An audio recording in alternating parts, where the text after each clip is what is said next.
Hey everyone, and welcome back to another World of Warcraft video. The battle for Lordaeron has just appeared on the alpha. I've played it on both sides, and today we are going to, in a documentary style, go through the events of the battle. I'm going to do this in such a way that it won't spoil the cinematic experience of playing it on either side, and also to present a unbiased account of the events. Both scenarios have the same storyline, but the events vary slightly due to gameplay reasons. There are also some missing cutscenes, and whenever such content is being discussed, this symbol will appear on screen.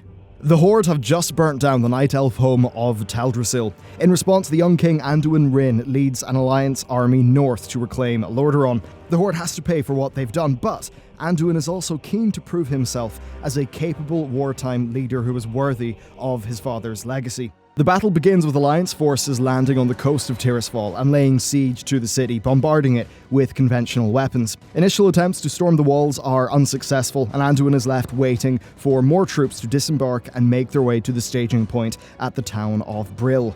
Meanwhile, Horde forces, led by Saurfang, are below the ruins of Lordaeron in the Undercity. The battle could go either way, so the decision has been made to evacuate civilians.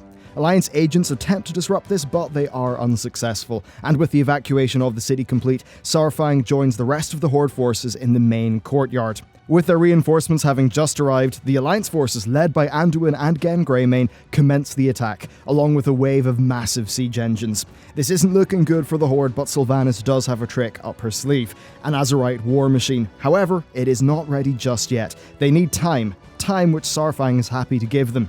He leads a Horde counterattack beyond the city walls, and while they do fight well, the numbers ultimately are not going to work out in the long run. But that's fine, Saurfang needs to buy Sylvanas time, and not much else.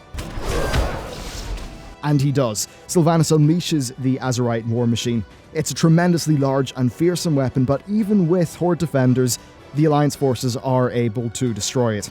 This leaves the situation not looking good for the Horde. This is not going well for Sylvanas. While she likely did hope to win the battle through conventional means, at this stage, it is becoming very unlikely. She does, however, have another weapon, Blight. Using this is by no means ideal, especially politically, but Sylvanas will not accept defeat. So, she deploys Blight on the entire battlefield. The Alliance forces have no response or defense, and they are pretty much decimated. Able-bodied Horde soldiers are able to retreat to the gates and pick up gas masks and blight throwers, but the wounded and dead, well, they're not so lucky. Sylvanas encourages everyone onward to finish off the Alliance, but Saurfang is looking around him. He's seeing wounded Horde soldiers dying of the blight, and he implores his comrades to stop and help the wounded, but Sylvanas is war chief, and her words will be obeyed. The Horde presses onwards. They decimate and raze much of the Alliance army, but in the process they do sacrifice many of their wounded, those who were not able to get gas masks. To Anduin and Genn, this pretty much looks like the end, but just in the nick of time, Jaina arrives, preventing the Horde's complete victory and teleporting the Alliance survivors inside the ruins of Lordaeron. The Horde troops then make their way back to Sylvanas in the courtyard, but Saurfang is nowhere to be seen. At this stage, it's pretty clear to the Alliance survivors that the battle has went south, really for everyone involved. But they are in the city, and they've made it their mission to get to Sylvanas. So they carve their way through a contingent of Darkspear trolls, and they're making their way to the city courtyard. Now, their teleportation had confused the Horde, but the element of surprise can only last for so long. Back at the courtyard, Sylvanas orders Nathanos and Bane to cut off the remaining Alliance forces. They question where Saurfang is, and eventually do meet up with Lorthamar, who agrees to join Nathanos on the attack, while Bane goes back to the courtyard to keep Sylvanas safe and hear about her plan. Both groups progress through the city and they meet in a clearing, but with Lorthamar's rangers on the walls and blight throwers deployed on the ground, the Horde seems to be in a completely dominant position.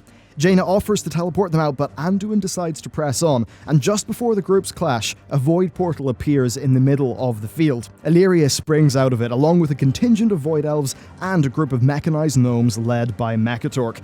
The battle now looked far more even. So they clashed, and as the fight went on, the Alliance were able to get the upper hand.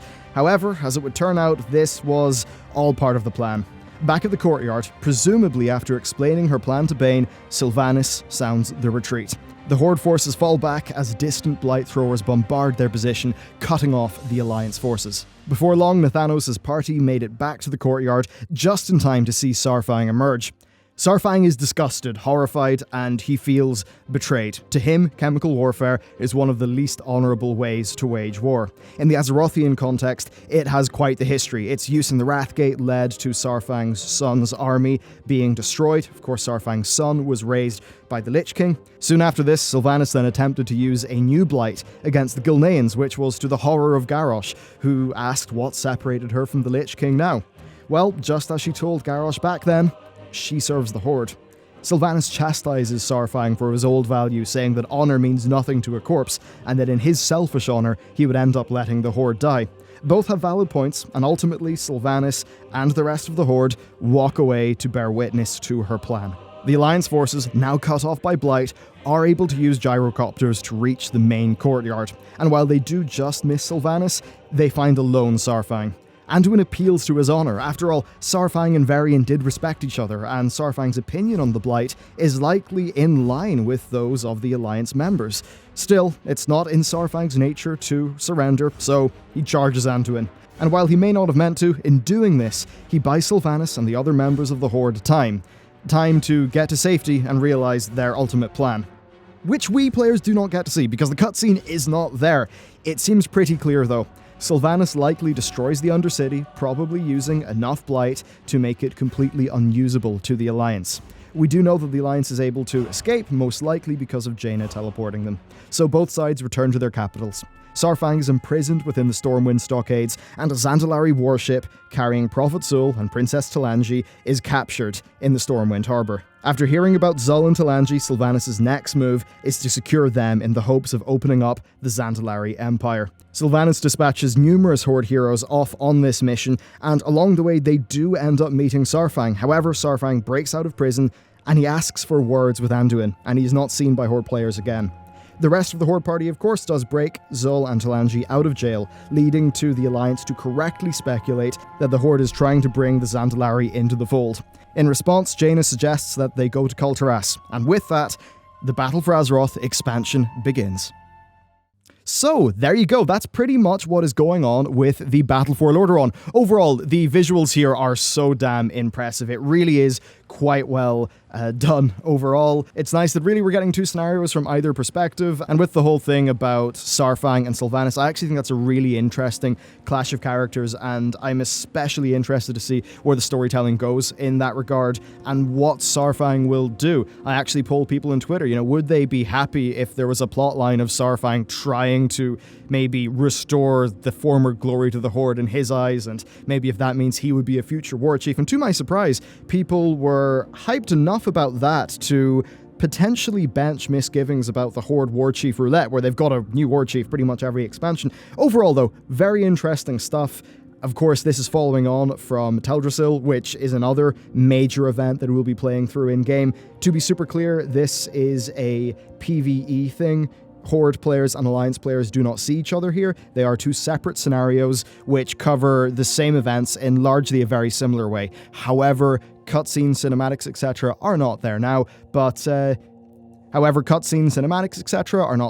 and while there are some details there that are important, especially concerning the characters, we overall do get here a pretty good view of the Battle for Lordaeron. So, there you go. I really hope you enjoyed this video. It was a lot of fun to make. I tried doing a little bit of a different style with it, so let me know what you thought about that. But yeah, thank you very much for watching the video. A tremendous thank you to everyone over on Patreon. They really help make this channel possible. And with that, guys, I will see you in the next one.